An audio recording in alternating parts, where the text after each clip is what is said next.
In June of 2020, Microsoft posted a blog telling millions of users that their streaming platform was shutting down in 1 month. And if you weren't paying attention to the gaming world at that moment, you probably missed it entirely. Because Mixer, despite having the full weight of Microsoft behind it, despite signing the biggest names in streaming, despite having every opportunity to compete, had quietly become one of the most complete failures in modern tech. This is a story of how you can spend hundreds of millions of dollars and end up with nothing. To understand why Mixer failed, you first have to understand what they were trying to beat. By 2016, Twitch was the place for live game streaming. Amazon had just bought it 2 years earlier for under $1 billion, and it had grown into something genuinely cultural. That same year, 2 American teenagers, Matt Salsamendi and James Boehm, launched a small startup called Beam, with an interesting technical pitch: ultra-low latency streaming.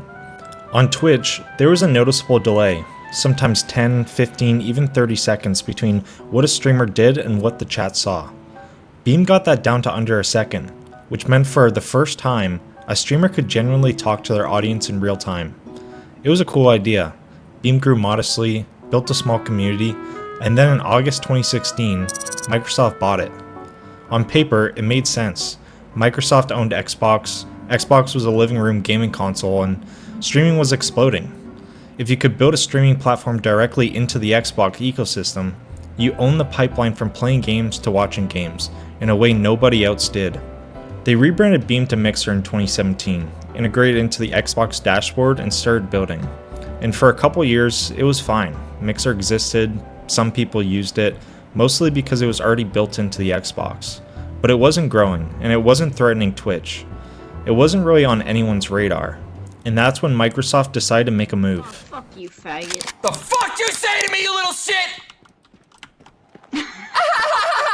How are you not? It's 2019 and Ninja is the most famous streamer on the planet. He's ridden the Fortnite wave to a level of celebrity no gamer had reached before. He'd been on the cover of ESPN magazine, he'd perform at Times Square on New Year's Eve. Some floss music on. We're getting ready. It's so wet. It's so wet. It's so He'd appeared on The Tonight Show, and his name had crossed over from gaming culture into mainstream pulp culture in a way that hadn't really happened before. And he was on Twitch, with millions of followers and viewers. So Microsoft went to him with a number. We don't know exactly what it was, but estimates put the deal somewhere in between the $20 to $30 million range. In exchange, Ninja would move exclusively to Mixer. No more Twitch or YouTube, just Mixer. In August of 2019, he announced the move.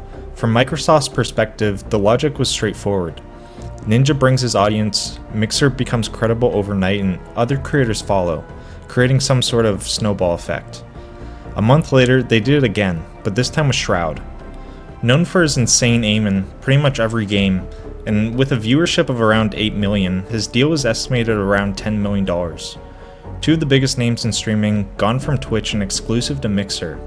There's really just one problem. People weren't loyal to Ninja, they were just loyal to Twitch. And when you watch a stream, you're not just watching one person, you're participating in an ecosystem. You're watching clips shared by people you follow, you're talking in servers with your friends who watch the same streamers, and you're using the same emotes, referencing the same jokes, stumbling across new channels through the same recommendation pipeline. You have history there, your account, your subscription, your follows, years of it. And Twitch had spent years building that cultural infrastructure.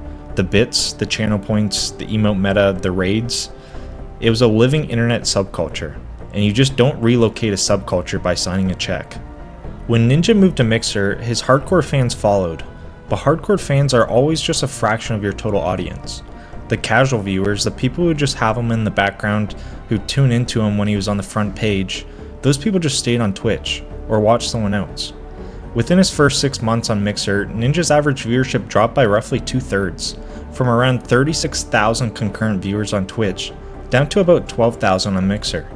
And that was just Ninja, the biggest name they had, the entire foundation of the strategy. If it didn't work for him, it was never going to work. I do think that we are heading towards a pandemic, which means that it's a sustained community transmission. From April 2019 to April 2020, something extraordinary was happening to the streaming industry. A global pandemic sent people home, with nothing to do but sit in front of their screens. And for Twitch, this was rocket fuel.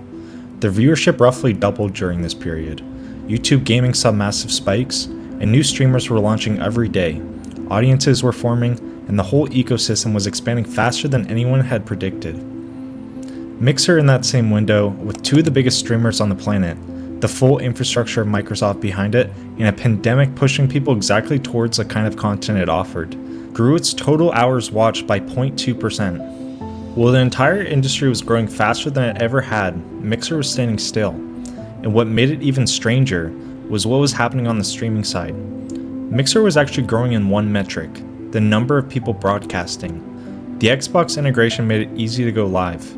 One button and you were on. So you had this situation where you had a bunch more people streaming than what were actually watching. You had a bunch of people going live, talking to a camera, but no one was watching. The platform had figured out how to get people to stream, but never figured out how to get anyone to watch. By the time Mixer was trying to compete, Twitch had already been building its creator economy for years. Subscriptions, emote slots, bits, and channel points.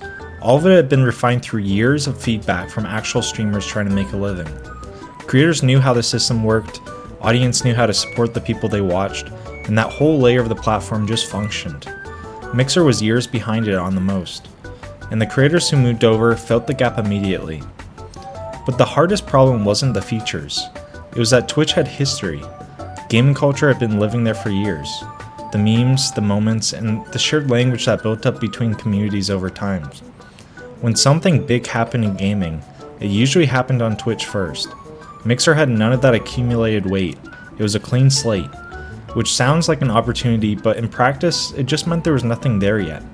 No reason for someone to feel attached to it, and no sense that anything meaningful had taken place on the platform. When Microsoft acquired Beam in 2016, Salsa Mendy was 18 years old and Bowen was 21. By October 2019, just 2 months after the Ninja deal went through, both of them left. Their departures weren't dramatic. Salsa Mendy announced he was leaving to pursue a lifelong passion for lighting at EDM festivals, and Bowen moved on to other projects. Both said warm things about their time at Microsoft, but the timing was notable. The two people who had built the platform from scratch, who understood its DNA and had a genuine vision of what it could be, they were gone right at the moment it needed them most. And then the internal problems became external ones. In 2020, as Mixer was already losing ground and burning money, reports surfaced about the work environments inside the team. There were stories of racism in leadership, employees who actually believed in the product but who were getting really burnt out, and when those kind of things leak externally, it damages the platform's reputation at exactly the moment it could least afford it. By the summer of 2020, the decision was obvious. Whatever Microsoft had spent, estimates ranged from hundreds of millions to even billions. They had a platform that was actively losing ground with no real path forward. Twitch had only grown stronger and YouTube gaming was formidable, and Mixer's numbers weren't really moving at all. On June 22nd, 2020, they announced the shutdown. The platform would go dark on July 22nd, on 1 month's notice.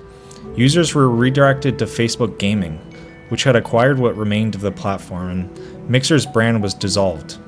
And because Microsoft had terminated the contracts early, Ninja and Shroud were both entitled to their full payouts. Ninja walked away with an estimated 30 mil. Shroud walked away with an estimated 10. Facebook had actually offered both of them roughly double those amounts to stay. Ninja reportedly turned down something in the range of like 60 mil. Neither took it. They both went back to Twitch, and not only because they had to, but because that's where everybody was. The failure of Mixer isn't really a story about bad technology. The technology was really good. The low latency streaming was real, and Microsoft actually repurposed some of it for Teams after the shutdown. But it's a story of bad execution. They thought they could buy a creator and that community would come over. But that simply wasn't how it worked. Streamers weren't really the product, but the community around them was. And that community had been building for years, slowly and organically through millions of small moments that no amount of money could replicate or fast forward.